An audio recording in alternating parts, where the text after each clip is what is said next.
just interested in yourself because, I mean, Uncle was here, I was over there, he called me in. What I tend to discuss with people. What exactly your religion beliefs? I mean, in Islam, it's a lot of different religious schools and branches. What your religion? I'm a Sunni Muslim.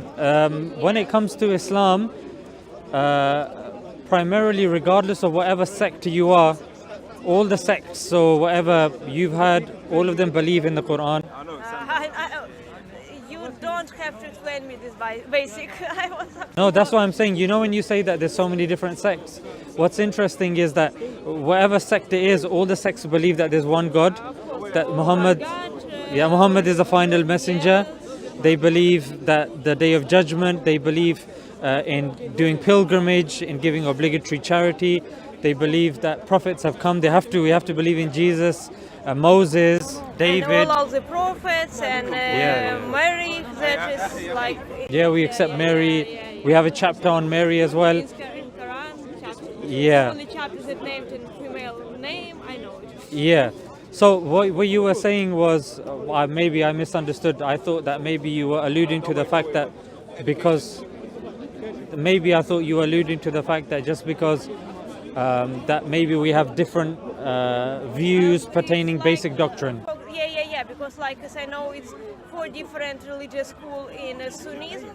And there's some Sunni who don't think that they're part of some, they don't believe in any of the school of thoughts. And actually, I was more thinking that... It doesn't take you out of the fold of Islam, though, yeah. I know it. I'm not takfiri anyway. Yeah. So what we believe about that is that it's called fiqh, which you might be familiar with, jurisprudence.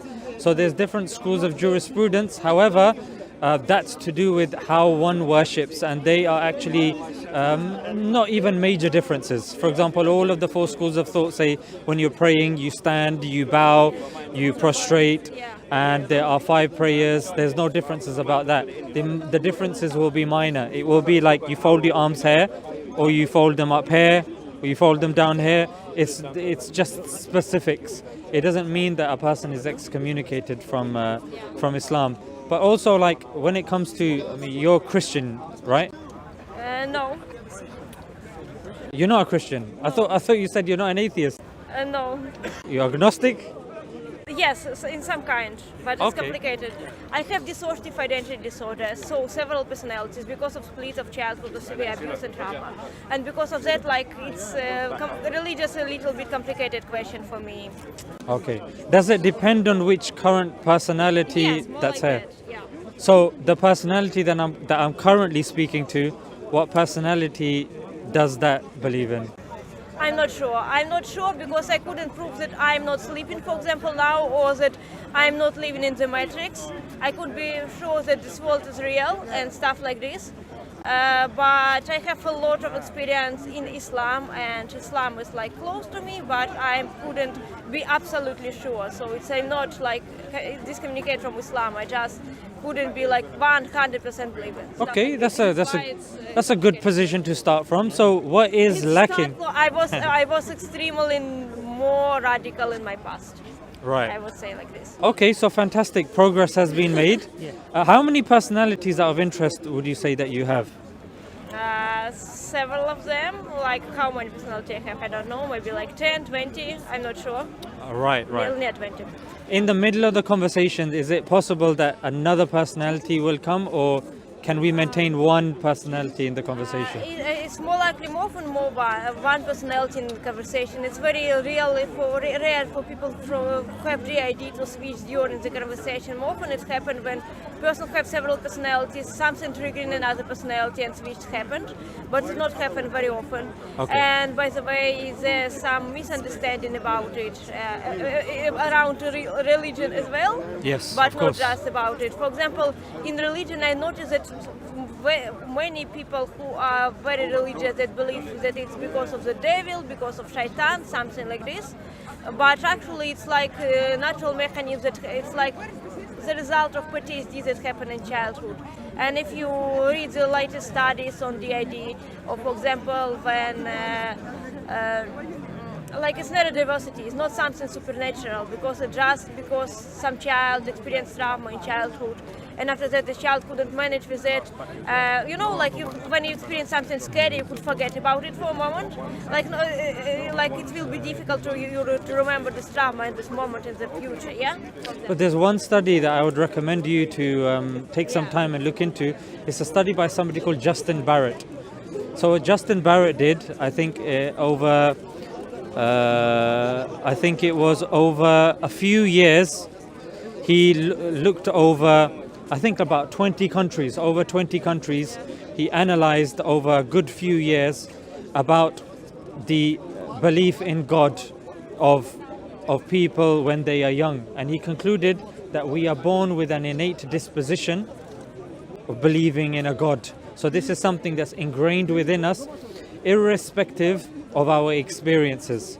So let's just say, even if a person was like Mowgli or Tarzan in a jungle, it is more likely that they would conclude that there is a creator. I absolutely agree with that, because not all people, but most people really used to believe in something supernatural.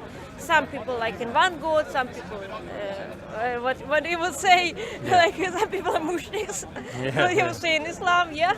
But it's really, I only know a couple of cases when people was from religious family but couldn't understand really how to believe.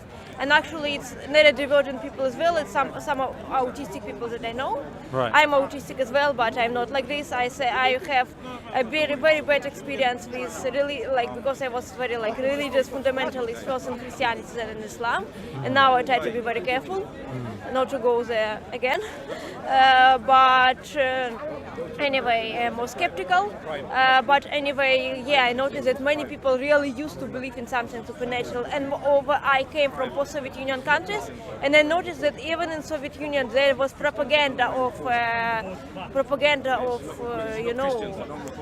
atheism, and people was pushed into atheism. But as soon as Soviet Union collapsed, many people became religious. Especially what not working is prohibit people to believe. Actually, I don't know why in some countries like France they continue to do it, or like China, it's only because of protests. Yeah. So out of interest, you said there were certain aspects of Islam that are not 100%. What are those bits that are stopping you from reaching that 100% certainty of Islam? Because actually, I don't have if you're speaking about 100% certainty in everything, I couldn't be 100% certain that I'm not now dreaming. It's everything that I'm seeing and here I take for belief, yeah? And so I couldn't say for sure 100% that I'm not dreaming, for example, I'm not sleeping, or the world is real. Like I said, how to prove that you not living in the matrix, how to prove that God exists. It's stuff that people take for granted, they used to it, and But the thing is, so would you class yourself as a Muslim, but like you said, there's a term that's used called the inference to the best explanation, that especially with everything that we do, you are going hopefully on your way home, you are planning that hopefully I will wake up tomorrow and hopefully I will do this. But you couldn't know for sure. Nothing like this tree might fall on us, this light might explode, he might come and start hitting me on the head with the chewing gum. Anything can happen, but we infer to the best explanation based upon our understanding, based upon logic, common sense, philosophy, rationality. So would you say, So would you say, according to all of that, you do believe in Islam? Maybe, yes. Okay. Then when you say maybe, what is lacking, and maybe we can speak about that, and maybe I can enlighten you and give you more it's points. more interesting, for example, from your perspective. Could you say that you believe in Islam absolutely 100%? Yes. Can you say absolutely 100% that you're not sleeping now and everything that's going on now here is real or not? Yeah, but the way I would go about formulating the argument is by it's the scaffolding of evidence. For example, there's certain small micro things that a person can do. If a person is sleeping, dreaming, there are certain things that happen in a dream that I don't know. Sometimes my dreams can be a bit crazy. I'm in school, and then suddenly Yeah. I'm in a different country. So Yes. there's no logical coherence or chronological order when it comes Yeah. to dreams. When I look over here and I say, based upon our understanding, there is a chronological order. There is order. There is cause and effect. More so than my dreams. Then if I do a graph, then I say pick for me being in the real world as opposed to dreaming. Another aspect, if I go like this in my dreams, if I look at my hand, Five fingers. Yeah. I five checked fingers, it as well. but even the details within our fingers, the lines that are there, in our dream, we tend not to see details. Yeah. And in real life, we not only see details, we experience things more authentically and more in line with scientific process. Yeah. So science is obviously an understanding of the material and physical world, and our understanding is more in line with archaeology, science, philosophy. However, when it comes to dreams, there's too many illogical things that happen. One But day, in dream you believe that it's logical and you believe that it's real. So your but there's but here's the other thing as well. When it comes to the dreams, there's a specific form of dream called lucid dreaming as well, isn't it? So lucid dreaming is when you are dreaming but you know you're not dreaming, and creatives sometimes use that to create ideas when they have very little resources, so they can create and they can do all sorts. My friend used to say he was conscious that he was dreaming, and he would explore and he would do all sorts of things, but he knew he was dreaming. There were certain things there that would indicate that he was dreaming. So there are those sorts of things, especially when we look at lucid dreams, specific type of dream. And there's others, you got, out of body experience and the likes, even sleep paralysis, that, there's an element of dreaming, but there's an element of pain as well. And inconsistencies, just because you believe something, that thing that you believe in your dream doesn't necessarily get tested scientifically, archaeologically, rationally. You may believe it, but the only way for you to determine if it's correct is if there is an objective way of measuring it in your dream. But that can't be done. It's a purely subjective experience that we believe, and when we realize that, I fell over and that there's no way for me to experiment or do this, then there's a disjunct. You're like, I fell over, but I'm not bleeding. Something's not right. Something's weird. Sometimes you don't understand it. Yes. For example, this I think the most scary thing that very cool that I don't have this kind of problem. At least I hope that I don't have this kind of problem, because it's completely different conditions.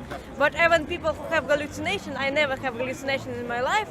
Or for example, who drunk and have some weird ideas because of that, they believe that it's real. Yes. So this is why maybe I couldn't be 100% sure that this tree is real, actually. Because things happened, and I know that some people experience this kind of thing. This is why I'm saying that for me it's very difficult to understand belief on 100%, despite that I knew that in Islam you need to have it.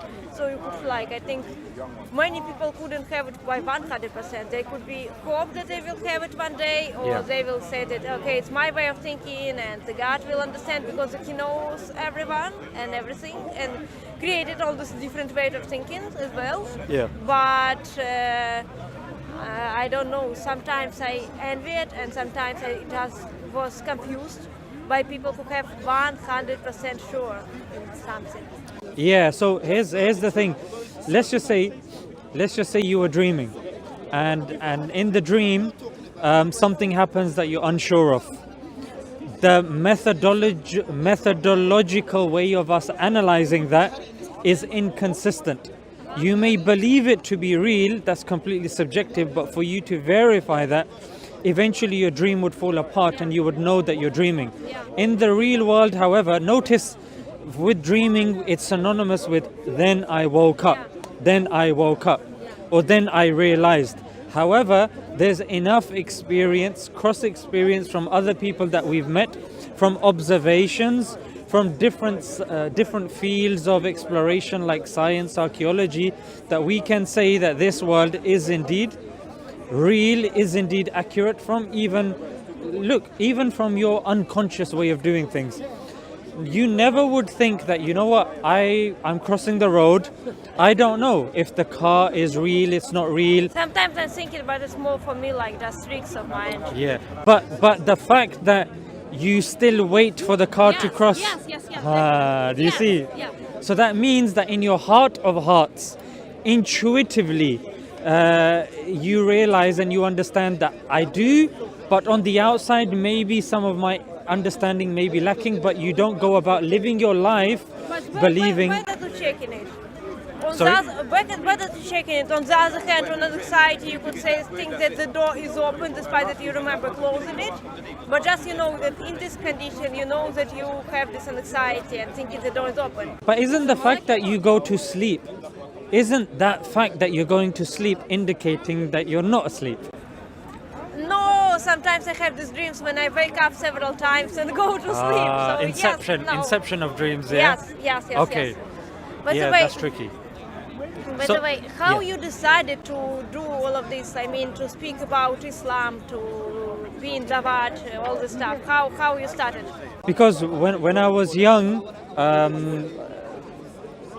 and I started questioning what was around me, sometimes it's actually very similar to your thing. Sometimes I'd be walking the corridors in my school and I'd be thinking, what's the point? And that what's the point is a question. And it's like, okay, I need to answer that. Okay, he's saying that there's a God, he's saying it's not a God. Then what are the arguments put forward? Because if indeed we know and we understand there's no difference of opinion that we all must die one day because we are mortal, then what is to come afterwards? What are the logical reasons for this? And, sorry, what did you say your name was? Ayman. And the thing, Ayman, was that I noticed that there were so many people that they were sad. They were not experiencing their life properly. And once upon a time, you realize when you're going through something without God, you realize that, you know what, without good and bad, right and wrong, we are directionless. Yeah, we have no one. You could be in a simulation, you could be a brain in a vat, you could be programmed, your consciousness could be done, and all of this sort of thing, although on the face of it, in our heart of hearts, we know it doesn't make sense. However, on the surface, somehow a wire's been tripped in our head that we believe whenever religion gets talked, we believe, you know what, maybe religion is like this. No one like this crosses the road, jumping in front of cars, playing with knives, playing with fire. When it comes to everything else, we follow the law, we do this, we believe we exist. So when it came to all of these things, I was like, if there's heaven and hell, then surely I need to look into this. And then I did. And then, especially when all this terrorism stuff started saying, I was like, oh, what's this? That made me encouraged to look into Islam even more. And I realized that, you know what, Islam's arguments is much more rigorous, consistent, logical, non-contradictory than the other faiths like Hinduism, Christianity, Judaism, Sikhism and the likes. And then I looked into it more. The more I looked into it, the more I fell in love with it. The more my life had more direction, more purpose. It's like before you're seeing stuff in blurry black and white, but then when you get connected with God, not just like certain people will come and say, oh, just believe in God, just by itself. No, with logic, with common sense, with philosophy and stuff like this. All of that helps to fortify your understanding. Just like you're building a wall or a building, you need different materials to fortify that building, to make it stand, and then enough confidence that I can live inside it. I would argue it's the same. And I had to do the same with Islam. And I could make the argument with regards to, unfortunately, sometimes certain people come and they say, what's the evidence for this and that? And I think I've looked into it enough, whether it's manuscript evidence, whether it's a logical evidence. I think Islam is head and shoulders above the other cases that get brought forward. But you was from Muslim family, yeah?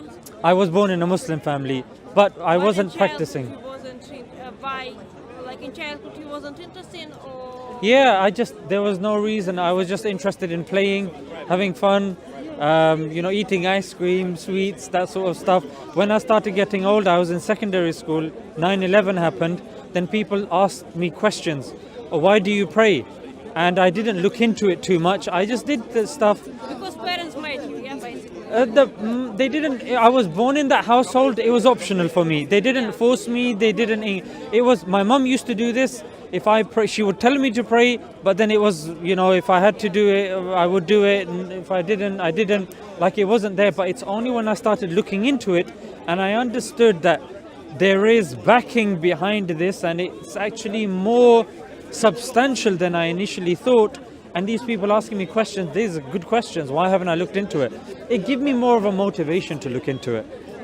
About 9/11 and actually very weird all this Islamophobic panic that happened, because basically, how to say it, there are a lot of terrorists who are Christian or atheists, like I don't know, in Soviet Union, in the first when Soviet Union was created, they were officially called terrorists, or in China, and they were more cruel.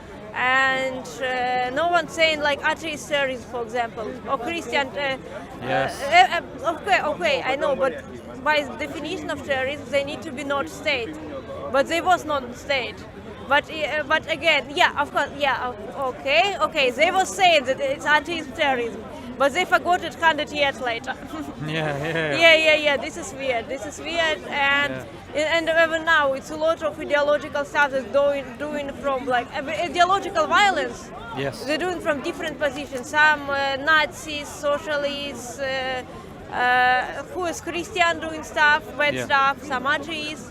But if Muslim, everyone says that Islam is the blame. Exactly. You're 100% right. Yeah. And Christians have got Lord's Resistance Army, Eastern Lightning. You've got Christians blowing up abortion clinics, 969 Buddhist extremist group, the Hindutva in India. You're absolutely right. Yeah. And it's good, it's very mature that, of course, you've looked into this. And did you come from a Muslim family, or you just looked into it? No, my family was Christian Orthodox. And my father was absolutely very much religious that most people I ever knew. Okay. Because like in Soviet Union, religious was prohibited, that 90s happened, and in 90s, everyone was interested in it. You're right. And then, like in my childhood, I was very afraid of God. I was even scared to write God, not from capital letter or not in a very nice way. I was thinking that I'm like doomed. I will go into hell for any small mistakes I made. Or in Christian Orthodox family, like for example in Christianity, this like communion. Sometimes, you need to go to church, but before that you need to fast. And I have low blood pressure, and sometimes when I was almost fainting, my father was saying that it's because of the devil. Or for example, he would yell at mom because mom say something to him and he forget to cross the coffee. So I was in family that I have to, when I was very young, I have to think about religion. At the same time, his parents was atheists, so like I was a little bit in between. Okay. Yeah. Okay, so now I think I need to go, but it's also interesting to speak with you. Yeah, it was really nice speaking to you as well. Yeah. If you're ever here again, maybe another personality, I'd love to speak to all of your personalities. Okay. What's your name? Do you have some blog or something? Yeah, I have a YouTube channel called Smile2jannah Extra. Or just Smile2jannah. Okay, 1 second. Yeah. I know how to write it, but No problem. just in case. You're a nice person. Thank you. Yes, you're a good person. You want to learn everything. Yeah. And you have to. This life is about learning. See? Yeah. So I'll be here. Hopefully, I'll be here next week. If you want to come next week. Next week I will be in Sheffield. Oh, Sheffield. Okay, enjoy your time there, and whenever you get a chance to come again, hopefully we can continue. What? Do you have a Quran? Yes. Okay. Yeah. Now, if you don't, I'll give you one. I have. Yeah, but take this one anyway because it's a present from the speaker corner. Yeah. Because I got 10 or 12 at home, but I still have many. Take one. Okay? Thank you. You are very Thank you. good. Really nice seeing I hope you. will Take be care. okay. Bye. Thank you. Yeah, bye. Bye.